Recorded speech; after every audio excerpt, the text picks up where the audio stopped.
Are you ready, yo? Like your radio, we need you to tune in. So I met Ian in middle school. We were, I believe, 11, 10 or 11.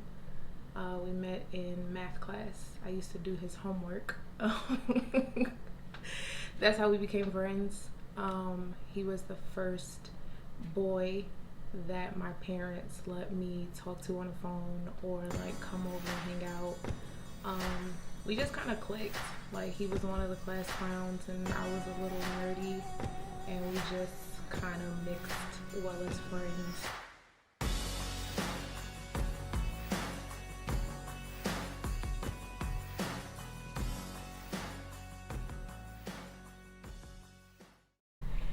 And then we got older and our bond got closer, and I decided to move to Atlanta to pursue music, and that was shortly after he moved to Dallas.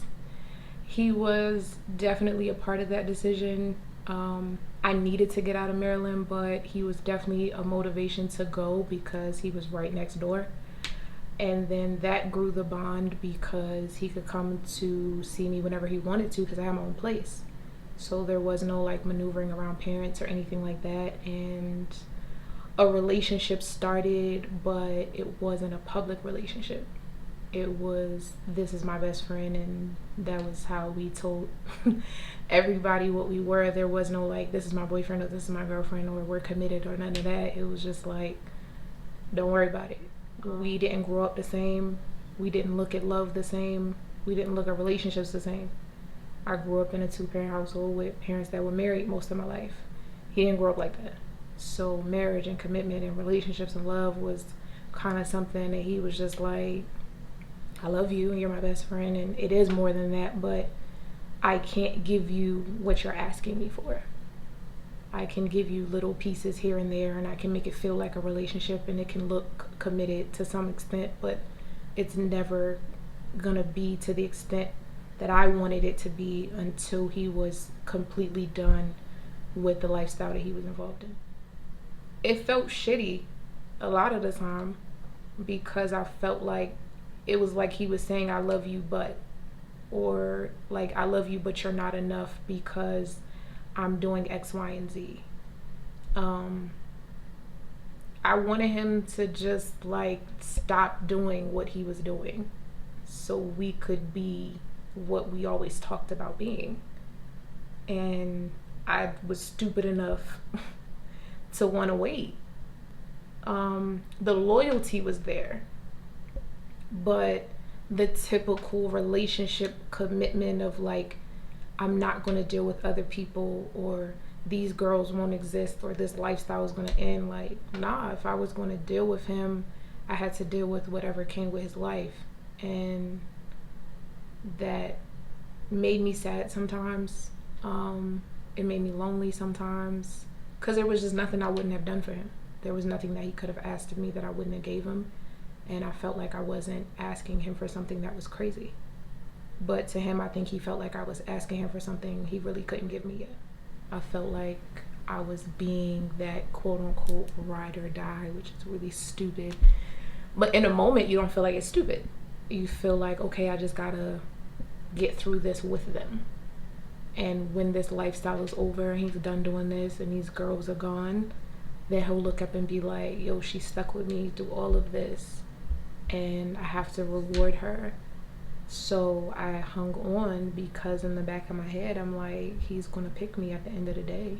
We go through what we go through. We've been here for 17 years. Like, I'm not going nowhere. He's not going nowhere. He'll pick me.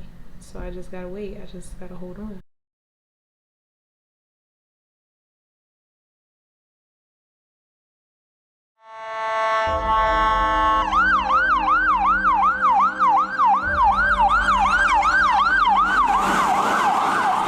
And she posted pictures of the car and of him laying on the ground, I guess from them pulling him out of the vehicle. And she was asking everybody to pray for her brother and her sister because his older sister was in the car accident with him. And that's how I found out. And I texted his mom and I texted his sister Saya, And I wrote his sister Brandy on Facebook, and I was like, what happened? Where is he? Is he okay? And everybody was just like, we're praying. We're headed to Dallas. We'll let you know when we get there. I had the option to go to Dallas. Out of respect, I asked his mother first, and she asked me to hold off on coming because she didn't know, what was going on or what had happened. And like any mom, she was gonna have to deal with him and then his siblings. So I think for her, it was like she didn't want extra people, and she didn't know who I was to him. So I couldn't explain it to his mom through text. Like, I couldn't say, well, Mom, me and Ian are more, or what. She didn't know. You know what I'm saying? And Ian was a private person. Like, she had no idea. So as a mom, she's just like, I need to be with my son, and at the same time I have to comfort my daughter and my grandchild and my other daughter, and like I can't juggle another person. So I got it. I understood it. In that moment I was just like, nigga, like why doesn't she know? So I was like, all right, well, he'll get through surgery, he'll wake up, he'll recover, he'll call me, and I'll come to Dallas and I'll see him. And he'll make it so I can see him, because he always makes it happen. But it didn't happen.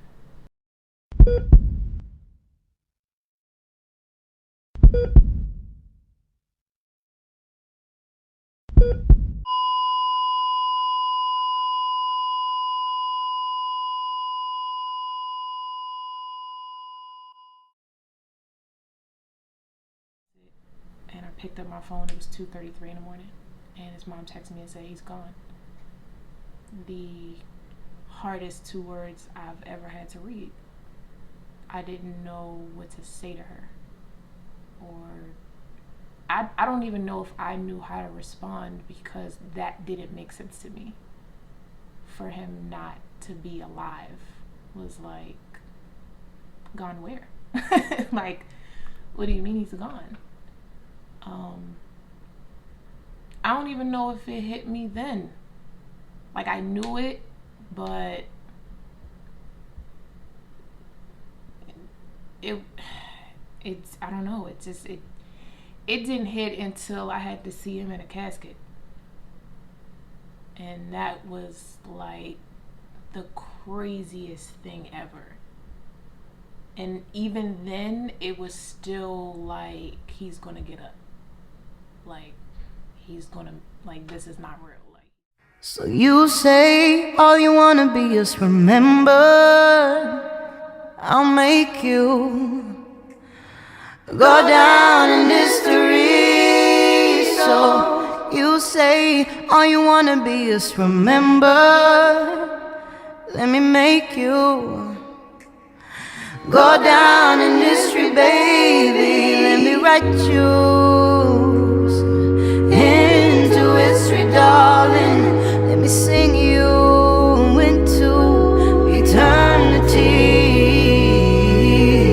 So you say you just wanna be remembered. You just wanna be remembered. he was the only person to take me for exactly who I was and never ask me to change. So in 17 years you grow in 17 years. From the age of 10 to 27, you're never going to be the same person, but people try to get you or mold you into what they think you should be. Especially growing up the way I grew up. I grew up in church. So there were always rules and what you should be doing and what you should be saying and how you should be dressing. And with him, it was like, nah, like, I take you for exactly who you are. And I'm never going to ask you to be anything other than exactly who you are. As long as you're loyal, you're honest, and you're respectful, and you love me, that's it. And with God, it was just like, he was 27. Like, how do you take somebody that's 27 and say that he's done? Because they say that God doesn't take you until you've filled your purpose. And I'm just like, at 27? I didn't feel like he was done. But again, I don't make that call. So I couldn't say that he wasn't done. I could say that we weren't done. nobody understood what we were and who he was to me. So everybody just thought like, oh, okay, well, she lost her childhood friend. Like, it's time for her to get better. It's time for her to be better. It's time for her to be happy again. And it's like, I wasn't okay. And I wasn't better. And I really got comfortable with the idea of not waking up. Me and suicide, we almost met each other. It got to a point where sleeping was like, if I had to see him in my sleep, I just want to stay there because I couldn't deal with waking up. It was the waking up part that was hard. It was the reminder that he was dead. I could deal with the sleep and hearing his voice and seeing him. I couldn't deal with the reminder. So it was just like, all right, well, I might as well stay asleep. I lost the ability to care. That was the detrimental part.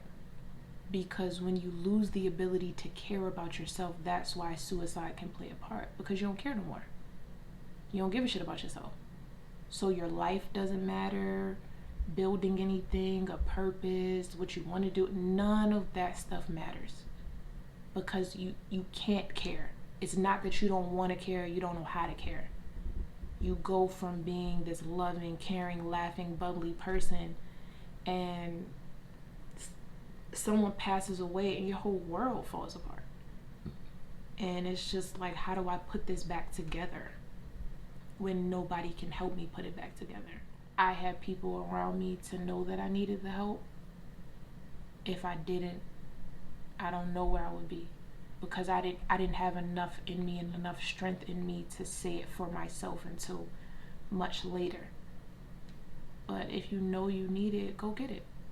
It's okay to need help because everybody grieves differently and we all grieve in different ways and we process it differently and it affects us differently. And you just have to make sure that you deal with it in the healthiest way possible so that suicide isn't an option. And that depression doesn't become a part of your lifestyle, that it doesn't become a part of who you are. You can never love or be more loyal to somebody else than you are to you. You have to put yourself first. Friendship, doesn't matter how many years, family, doesn't matter the connection. You cannot put yourself in a position where you will settle and compromise your wants, your needs, or what you deserve because of somebody else. Regardless of the loyalty or friendship, there was a lot of stupidity on my part. And there was a lot of expectation that should have been there. I didn't realize until later on that I didn't love myself right. If I loved myself then the way I love myself now, him and I would have never, there would have never been a relationship.